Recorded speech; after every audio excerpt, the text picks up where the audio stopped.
going to have to ask.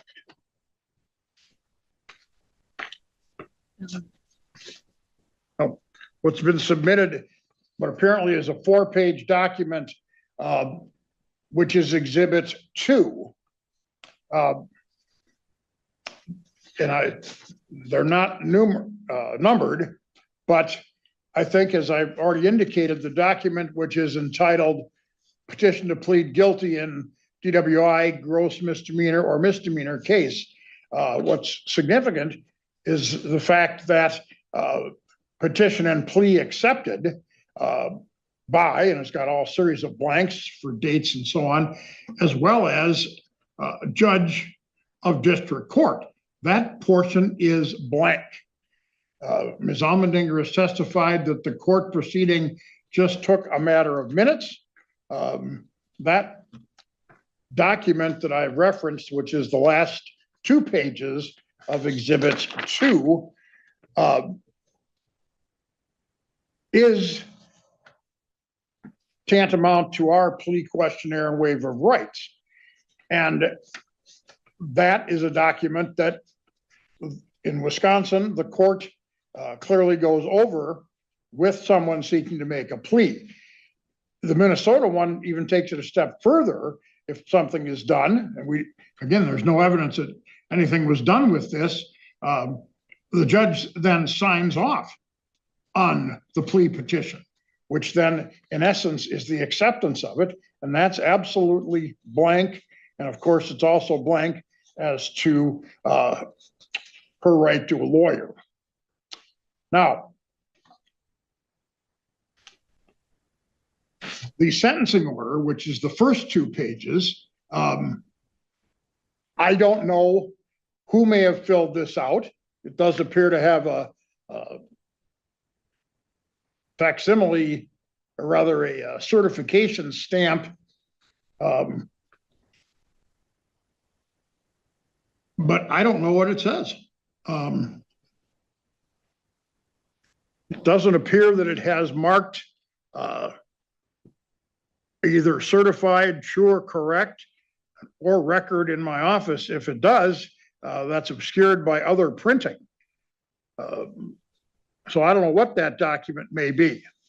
But even then, I think it's important to note that it appears to be signed by a judge of district court, but it doesn't indicate who may have filled out that form up to that point. And there's been no testimony as to any related preparation by the judge. It clearly does indicate no defense attorney. I think it's also important to note that this offense occurred on just a moment, I want to make sure I get the right date here, 4/6 of 2006, and this plea hearing happened apparently the 25th, less than 20 days later. So it appears to be a hurried, shall I say, entry into the court and a plea at that time. Clearly, she didn't have a lawyer. I don't know why a judge might not have signed off on a form that clearly is set up for a judge's signature when he did, in fact, sign off on this other document that was prepared by some unknown person. So, Judge, I realize our appellate courts have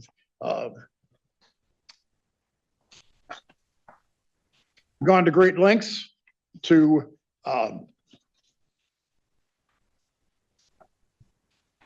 make it more difficult on these older cases because evidence is not available in many cases.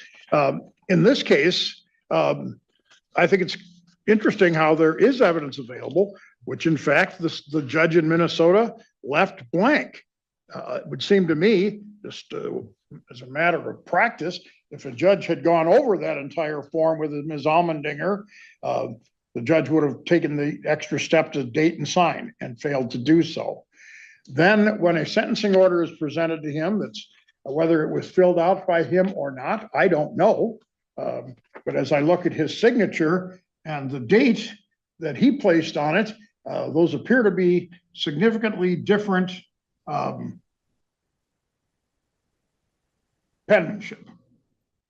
But that, I mean, I'm no penmanship expert, but nonetheless, the sentencing order, again, at that time done in handwriting, is different than the plea colloquy. And clearly the judge failed to sign off on the plea colloquy, accepting Ms. Almandinger's filled out document. So with that said, I would ask the court to rule that the conviction from 2006 in the state of Minnesota not. I have those.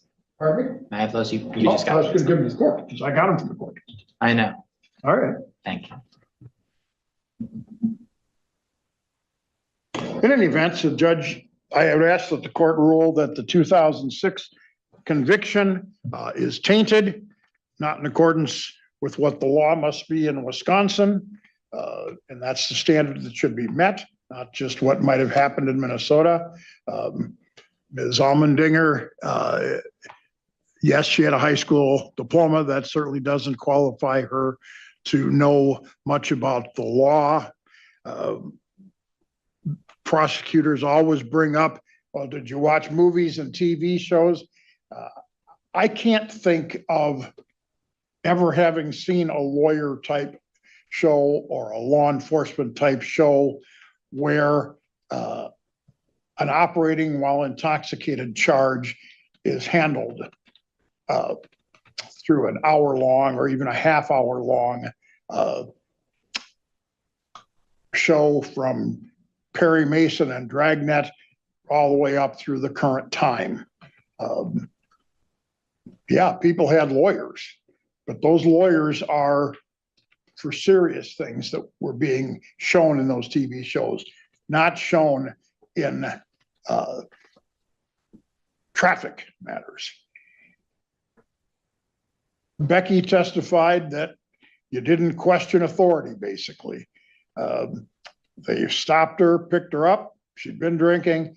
She, without checking on any defenses that might have been available, any errors that might have been made by a law enforcement officer in the testing process, any videos that might have been available to question the reasonable suspicion for the stop or the probable cause for the arrest. So I don't know what, she doesn't know what might have even been available at that time. Whether that department even had such technology, but it's certainly in that 20-day period when she made her initial appearance in court and she decided, boom, I'll take, you know, she takes the fall without talking with a lawyer. And then we have the unsigned plea colloquy. It just seems a person in Becky's shoes, and I think she used the statement, well, the breathalyzer showed something, but it wasn't checked. The process was not followed. You know, this is why these older convictions, because they were just treated like a slap on the wrist. They weren't the serious consequences of the movies and TV shows where people were given the right to counsel. This was a minor matter that is now a very serious matter that obviously there's no real transcript of the actual hearing, whatever it may have been, if even it was done on the record. So I'd ask the court not to consider the 2006 conviction. All right, thank you, Mr. Schmidt. I think unequivocally, Mr. Anderson has not met his burden. As the court probably recalls, historically speaking, collateral attack motions were probably the most common motion we got in any criminal case pre-2022. The reason why was if there wasn't a transcript and the burden's on the state to prove anything, and you have the defendant saying just, I don't remember, or later on when that got shut down by the courts, I do remember, and I wasn't colloquied, it would be impossible for the state to prevail on that because of where the burden was. The courts have shifted that since then. So here's the rub of the problem. Miss Almandinger, she comes here today, has tremendous incentive to lie simply because of the criminal charges against her. The difference between an OWI 4 and an OWI 3 is the difference between a felony and a misdemeanor. A person has great self-interest against penal harm in these hearings saying, I do remember it didn't happen that way. Additionally, I think the court seen from the testimony of Miss Almandinger, Wait, I need to have maintenance stop. it's pretty distracting. Well, that took a turn. The final arguments in State of Wisconsin v. Sirs, Rebecca Olmstedinger wrapped this hearing with a sharp contrast between the defense's theme of procedural failure and the state's pushback that this is just too little, too late. Let's start with Attorney Anderson's closing. He leaned hard into the documentary evidence, particularly that unsigned plea petition from Minnesota. Now, to be fair, he had a point. The form literally has a line for a judge's signature accepting the plea, and it was left blank. In most courtrooms, especially today, a judge walking through the plea petition with the defendant and signing off is just standard practice. So the fact that this wasn't done does raise some eyebrows. Anderson's theory? The process was rushed, Olmstedinger had no counsel, and there's no solid proof that the judge covered her rights. And yeah, given that the plea happened less than 20 days after the alleged incident, the timeline does look a bit hasty. He made a strong pitch that the conviction should be disregarded under Wisconsin's standard, not Minnesota's, because the ripple effect here is in a Wisconsin courtroom. He also hit on the idea that pop culture references to knowing your rights don't hold up legally. Watching a courtroom drama doesn't prepare you for navigating an actual plea hearing. That said, his argument had emotional weight, but depended heavily on speculation, like who filled out the sentencing order or why the judge didn't sign the plea petition. It was more, this doesn't look right, than here's what clearly went wrong. Then came D.A. Schmidt, who didn't hold back. His argument was focused and true to form, very by the book. He emphasized that under current Wisconsin case law, the burden is now on the defendant in cases like this. So no transcript doesn't mean the state loses by default anymore.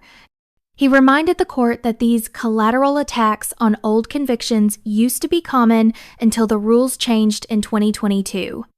His big point, Olmstedinger has a huge incentive to rewrite history, because if her 2006 conviction is tossed, her current charge drops from a felony to a misdemeanor. That's no small thing. And he went further, pointing out that her memory only seemed to fail when it was convenient and return when it helped her case. It was a subtle jab, but it landed. Schmidt also called attention to the fact that she acknowledged the breathalyzer, showed she was over the limit, and she believed she was guilty. So, even if she didn't know all her rights at the time, her own words suggest she didn't want to fight it. It was a clean, prosecutorial takedown. No drama, no yelling, just methodical cross-referencing of the law and the record. Judge Mogen, for her part, stayed composed through it all. She gave both sides time to present their exhibits and arguments, interrupted only by a brief noise distraction near the end.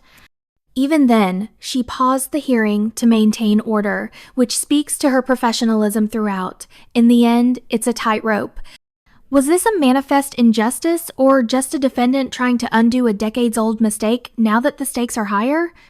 We'll have to wait for the ruling, but this hearing certainly gave both sides the room to lay it all out. If you found this hearing insightful, consider subscribing, hitting the bell, and letting me know your thoughts in the comments below.